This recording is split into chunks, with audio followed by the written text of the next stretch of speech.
What if the computer was something you want to look at and have in your home? And what if it was in everyone's hands? Well, first of all, I just want to tell you, fantastic movie. I saw it.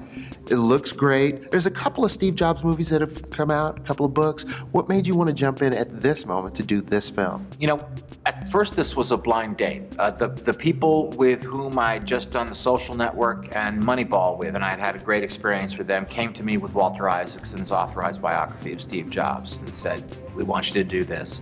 And I said, sure. Not really knowing that much about Steve Jobs, I never really understood the history of Apple, but the more I learned, after the blind date, I sort of started to fall in love. But before I knew what I wanted to do, I knew what I didn't want to do. And what I didn't want to do was a biopic. I wanted to narrow the lens a little bit and just look at a couple of parts of Steve's life in the hope that it would amount to something bigger when we got to the end.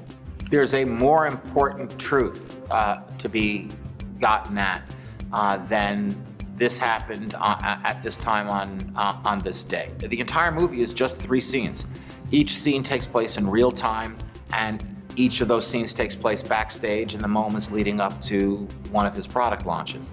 And so what the movie amounts to is a painting rather than a photograph, and I like that. You can't write code. You're not an engineer. You're not a designer. You can't put a hammer to a nail.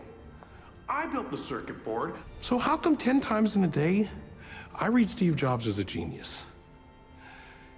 What do you do? You have a very distinct style from your TV shows to your movies. People have noticed that. I noticed it watching the film. How does it feel to be an adjective? When people look at something, they say, it's very Aaron Sorkin-y. Listen, what feels great is that anyone outside my immediate family is even remotely interested in anything that I write. So I'm happy with it. I'll take it. I applied for welfare yesterday.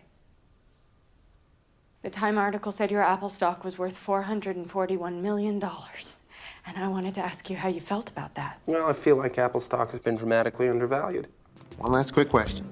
You've got an Oscar. Where is it now? It's bolted to the hood of my car. Thank you very much for your time. Everyone is waiting for the Mac. What are people going to do with it? It's an abstract. They're going to do that? You're issuing contradictory instructions. You're insubordinate. You make people miserable. The board believes you're no longer necessary to this company. I sat in a garage and invented the future because artists lead and hacks ask for a show of hands. What you make isn't supposed to be the best part of you when you're a father. That's what's supposed to be the best part of you.